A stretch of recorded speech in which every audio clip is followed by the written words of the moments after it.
yellow potato quick overview. So this is a 10-year trend of yellow production shipments in the United States. But you can see the incredible upward trend there. Keep this in mind. This is something you're not going to see in the other sectors that I'm going to talk about. This is pretty incredible especially for the potato industry, a pretty mature and pretty stable industry. But that's a growth trend that's unlike any other and pretty amazing. With the one exception, the little bobble that we had here in the 2019 crop, and there was a few reasons for that.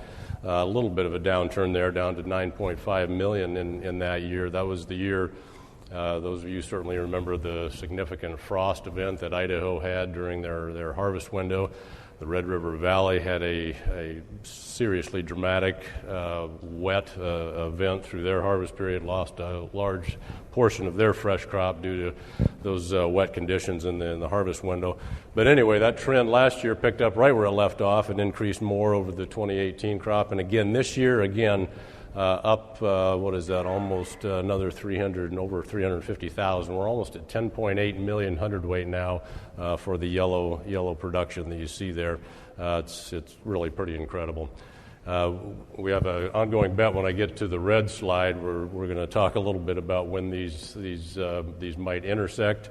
It's probably going to happen sooner than we think when I take a look at the red production here in a minute. This is our year-to-date tracker. Those of you that are familiar with this, those of you who watch our weekly podcast, Buzz is here. He's the voice of the weekly podcast, does a fantastic job, so I encourage all of our members to tune into those weekly. We look at a lot of these kind of charts. This is one for the first 5 months of this crop year. This is the trend of the current year's shipments by week versus last year's, which is the dotted line that you see across the top, and the background, the yellowish background, is the 3-year average trend, or the 3-year average actual shipments. So that the comparison to that, you can see we're up almost 5%, 4.2% over last year, but more importantly, we're almost 12% above the 3-year average there. And this trend it started out fairly close, but then really kind of accelerated up to that lead up to the Thanksgiving push. And the yellow potato sector has really seen big gains in that Thanksgiving push as well as that Christmas push that you see here. This was just the weeks leading up to Christmas, and that biggest spike you see there, the weeks leading up to Thanksgiving there. So they've really enjoyed some big pushes in those market windows right now. Kind of a summary of the supply data that I just went over. That the 10-year average growth rate for what I just showed you on that first chart is 7.7%. Again, that's impressive. It's pretty incredible for the potato industry, and it's not something we're going to see as I look at some of these subsequent slides, but that's good stuff. The growth rate over last year, almost 4%. That 10,000, almost 10,800,000 sacks that I mentioned earlier. And with that continued demand, or with that continued supply increase, you say, well, is that having an effect on the supply-demand equation? Well, so far, still, and I've said this before, it's a bit of a broken record, but we have not seen that effect yet. So with the supply increase, we've also seen that continued demand increase being there, and thereby the pricing for the yellow potato segment, using a 5-pound bale price as a proxy for that return, it's up in that $18 range again, which is very good, very positive, very favorable, and very fair return for our grower members. One of the things about the yellow market, I've mentioned this before, but there's no geographic region that dominates the yellow market as there is in both reds and russets. In the red sector, of course, the Red River Valley is the leading provider of red potatoes. That's waned slightly, but they're still by far the dominant player as geographic regions go in the red market. And the russet market, of course, Idaho commands probably close to 40% in an average year of the russet supply marketplace out there. So, but unlike those segments, the yellow market doesn't really not have a geographically dominant player. California last year, or this year that we're in, is the leading producer of yellow potatoes, Kern County. Idaho is number 2. Last year that was actually flipped. Actually, Idaho was number 1. Kern was a little further down the list. Third is the San Luis Valley and the Red River Valley. They've been increasing their production pretty significantly over the past years. Some of that at the expense of red acreage being cannibalized, but they've also been increasing pretty significantly their yellow output. Canada, their yellow supply, if Canada was a state, let's say, they would be the third leading supplying state to the U.S. marketplace. So just to kind of give you a perspective on how they fit into that. And I've always kind of asked this question, are we nearing that plateau that we've discussed before? It's a question certainly we put out there. It's a question I believe we need to keep in mind as growers think about and plan for their mix and their marketing plans for the year. But we've not seen that demand ebb and the pricing give way because of that as of yet. So moving on to red potatoes, this is the 10-year trend I mentioned I would show you. It's a different picture, of course. If I showed the few years before this, actually back to about 2009, when I first started doing these on a 10-year trajectory, that ramp up to about the mid-2010s would have looked an awful lot like the yellow chart that I just showed you. We reached that plateau kind of through the mid-2000s. It started waning just a little bit. The last 5 years, we've seen a decidedly downward trend, down from 15 million just 4 years ago. This will be the first year in recent history anyway that we will dip below 12 million hundredweight shipped for red potatoes. Remember that yellow chart I showed you, we're approaching 11 million. They're starting to converge pretty quickly there. I mentioned in Red River Valley, of course, being the leading producer of red potatoes, they're subject a little bit more to the vagaries of Mother Nature than some of the other areas, particularly because most of their fresh production is on dry land, so Mother Nature has a lot to do with what happens there in the Red River Valley, so there is some of that impact obviously in these trend numbers, but certainly that decidedly downward trend here for the last 5 years that you're seeing here. This is the red tracker, the same one I showed for yellow with comparison to the 3-year average and last year for the first 5 months of this year. And you can see it's been kind of bobbing along there well below, in most cases, most weeks, both the 3-year average and the last year's numbers. 8.3% is the numbers, 9.2% versus the 3-year average. So that coincides with what I just showed you in that overall production trend on those 10-year averages. This is kind of the summary of that supply data from the charts I've just showed you. The average 10-year annual growth rate has actually turned slightly negative. The last couple of years I've done this, it's been pretty flat for quite a while. Like I mentioned, that there was definitely a growth rate in reds as well. That's turned slightly negative on that 10-year average, negative 1.7.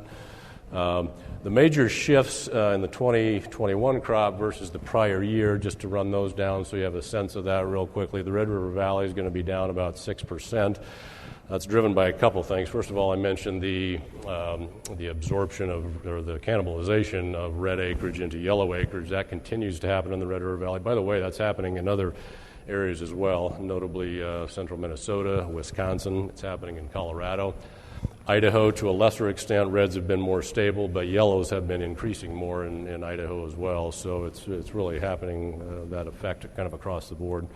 The other thing that happened in the Red River Valley this year, as all of you up there know, is significant drought conditions. Mother Nature played havoc all across the country with this year's crop. Red River Valley was not immune. They had significant drought conditions throughout the entire growing season. But surprisingly, their yields weren't down probably as much as maybe we had expected. They were certainly down, but they fared probably a little better than they may have anticipated, but they are down 6% on total production there. Big Lake, central Minnesota, they're down 11%. They had a big year the prior year. Florida, down 9%. They also had some challenges with Mother Nature. They had to do some replanting in their crop year last spring.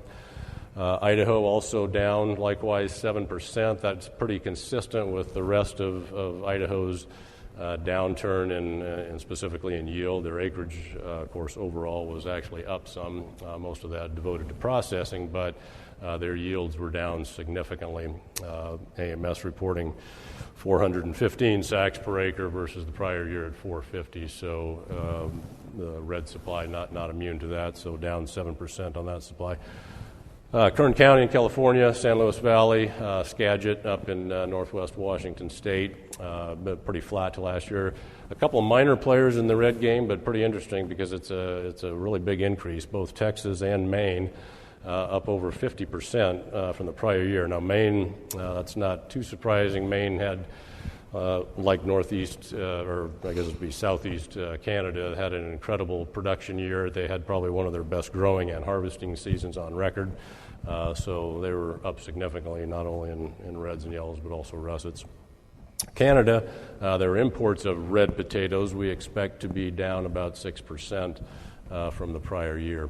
So when we look at pricing, given all these kind of circumstances, what does that mean? Well, the red price, it's certainly not off the charts good, and it's not in the yellow zone that I talked about quite, but it is very good. It's very fair. And it's definitely more stable than some of the pricing swings that we've seen certainly 4, 5, 6 years ago. So that's a good thing. The current pricing, again, using the 5-pound bale as a proxy is about in that $14 range. So not horrible by any stretch. Let's shift gears to russet potatoes. This is also a chart, unlike the yellows, but also a little bit different than the reds. This is also a pretty decidedly downward trend that you see there. Mother Nature does play a role in this as well, but overall, just like the acreage chart you saw Stephen Nicholson show on potatoes, certainly it's in that downward direction. Production and yields also obviously come into play here, but that's also a decidedly downward trend. One big year back in the big acreage and yield year of 2016, but other than that, pretty much for the last 10 years, that's in that downward direction. A couple of years ago, we dipped below 70 million for the first time ever, and this year we believe that we will be below 65 million hundredweight in the russet market for the first time ever by far. 64.7 million is our forecast production shipments for russet potatoes into the U.S. market for the 21-22 crop year. Now that's driven by a number of things. I mentioned some of the Mother Nature challenges in some of the areas. Certainly the Pacific Northwest got hit incredibly hard by a massive heat wave in late June, right at the time of the growing season, where it had a pretty severe impact. The Columbia Basin yields were probably down there, when you look at Oregon and Washington and the basin there, as much as 20% in some cases, but certainly in that 15 to 20% range.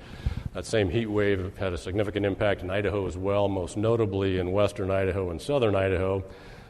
Eastern Idaho was not immune to that. Their yields were impacted some also, probably not quite as severely as the basin or western Idaho, but overall it was a big impact to the Pacific Northwest, both the basin and in Idaho. Colorado had a pretty decent crop. Their yields were good. It's a good quality crop. The acreage was actually down there a little bit, so that's what probably drove a few less potatoes there. And then they also had a monster yield year the prior year. Wisconsin likewise had a good crop this year. So Maine, I mentioned earlier, the same as in the reds, had a very big russet crop. But those were some of the impacts that did drive that number to some extent, but that is what we're looking at for this current year. This chart's a little different than the red and yellow one. It shows the volumes by week, just like I talked about there, but I also kind of overlay the grower return index on this so you can get a sense of that supply and demand balance and what is driving these really good returns that we're actually seeing this year. So first of all, on the supply side, again, to the left side, the blue bars are actual. We know those numbers. Those are the shipments by week so far through the end of this last calendar year, 2021. Going forward, that's our forecast for going forward. You can see that those lines certainly for the first 5 months of the year and definitely going forward are not coming really anywhere too close to both the 3-year average line or last year's number. So anytime you see that space in between there, that tells you that we're definitely in a very favorable supply balance, I guess I'll say, a very fair balance for our growers, how we look at it, and a very positive market environment for them. So that's really being borne out by these other two lines. The red dashed line across the top, heavy dashed line, is the grower return index to date for this current crop year. That's a weighted grower return index for the 4 major regions: Idaho, Columbia Basin, Wisconsin, and the San Luis Valley. Those 4 shipping areas for russets probably make up close to, certainly over 80%. It might even be 85, but it's in that 80 to 85% range. So that's really a pretty good snapshot of taking that weighted grower return index for those areas. You can see what happened last year, and what typically happens is into that harvest window, when all those potatoes start to flood onto the market, it has a drastic dampening effect on price. We saw it last year. Last year it didn't really recover. This is driven, of course, like I said, Idaho is probably 40% of the market, so it is pretty heavily driven by what happens in Idaho, but it is weighted with the other areas included. This year we had a little bit of a slight dip, but unlike anything we've really seen in recent memory, it was only about a 10 to 12% drop, and it recovered pretty quickly as soon as those cellar doors went shut at the end of the harvest window. And since that time, it has been pretty stable at a very good range, up in that $12 overall weighted total U.S. range. So very, very good, like I said, very favorable conditions, and we're really looking at a very good crop year. So to kind of summarize that data and talk a little bit more about what I just said, the average 5-year supply, just a shade over 71 million in the U.S. The average weighted GRI for that same 5-year period, right around $8.50. So keep these numbers in mind. I always like to do a little calculation for you all on how the market works and how the dynamics kind of fit into place. The estimated production for this current crop year that we're in, just like I showed on that chart, about 64.7 million hundredweight, and so far to date, the all-region weighted average GRI, $11.50, let's call it. So what is that supply, russet potato supply price correlation? I've talked about this in the past, and the fact that the supply market in the russet game is very inelastic, and that means that small movements in the supply side of the equation have a much more outsized effect on the pricing side of that equation. So what is that? If you take those numbers that I just showed you, that 6.1% reduction in supply gives a almost 41% greater return. That's almost 7 to 1. That's a number we've talked about in the past, that 7 to 1 ratio as far as the inelasticity of the market, where those small changes, and this, by the way, happens in both directions. So that's what I'm going to talk a little bit more about in a minute in terms of a caution. But that 41% increase in return. So the example I always put out there, a grower can earn by far more harvesting 94 acres at $11.55 than he would at 100 acres at $8.50. Last year, that formula at this time of year when I gave this presentation virtually was 4% lower supply, gave an 18% greater return, so that wasn't quite the 7 to 1, but kind of in that 5 to 1 range, that 5 to 7 range we've always kind of talked about, so it really kind of holds true there. Now I'm going to shift gears. We're going to talk a little bit about next year and kind of what we're seeing, some of the things that are out there. My thanks to Ben Eborn. This slide is courtesy of North American Potato Market News. This shows alternative crop pricing changes year over year for a number of the rotational crops, obviously, the potato growers use, also compared with the Idaho Grower Return Index. This is not the overall national weighted average, but it's just Idaho. That's how the acreage response model utilizes the formula, is with Idaho's Grower Return Index change. So just like I showed, that incredible increase in that GRI curve for this year, driven a lot by Idaho, up over 61% year over year, from 642 all the way up to an average so far this year of 1036. However, the rest of the alternative crops, as we would call them, rotational crops, are certainly seeing those increases as well. You saw Stephen Nicholson's presentation talk about some of those things, and it's pretty amazing to see that across all these ag categories.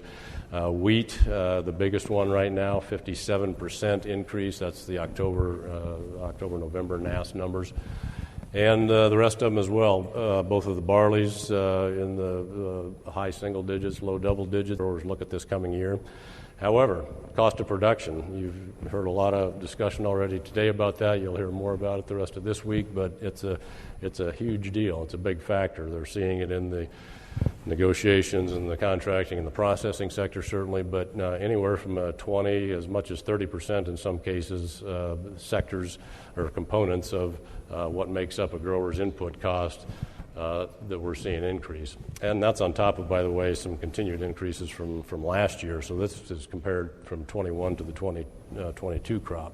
So that's a huge factor that's going to go into the planning for this coming crop year. The processing situation, another dynamic impact to how the potato market plays out. There, you heard John Tosburn talk about this, the expansion of all the major frozen players, Lamb and McCain, Simplot, Cavendish, all incredible amounts of expansion because that demand continues to be there, not only domestically where it's very good, but internationally where it's probably even more significant. The challenges, of course, with the supply chain and shipping are playing into that, but that demand increase itself is out there. So you have those continued increases, those expansions of plants. You have that incentivization for additional production in that sector. There's other external market factors that are going to come to bear on this thing. Some maybe a little further away than others in terms of how a grower is going to look at his planting intentions, but there's international trade uncertainties. Ray talked about this, and Kevin alluded to this. We talked about it in our meetings, what's going on in Prince Edward Island. So things are certainly unsettled there. There's issues as far as our Mexico market access that is going to really come to fruition, and now we believe, and that's going to be an incredible good thing for our marketplace. But those uncertainties around all those kind of things do exist. Then you have the federal tax environment that's ebbed and flowed, and sometimes it kind of goes on the whims, it seems, of Mr. Joe Manchin, but that's also kind of unsettled at this point. So there are factors out there that are going to impact that, from the like kind exchanges, potential changes, inheritance taxes, generational wealth transfer, all those things, how that's could be impacted by what Congress does. So there's some of those uncertainties that are also out there. So all that plays into what happens with these planting intentions. I'll leave you with this one last thought. If we return to volumes that we shipped in prior years, let's take 2 years ago, let's take last year, you can go back 5 years, but if we go back to any of those volumes, what happens is the market tends to value the crop the same as it did in those years where those volumes were shipped. So that's an important thing to, I think, really keep in mind when you look at the returns that we're seeing in this year, the shift in production downward that we just talked about. Those are things that you have to think about when all that comes into play, when you look at those planting intentions. So I will leave you with that thought. And with that, I will close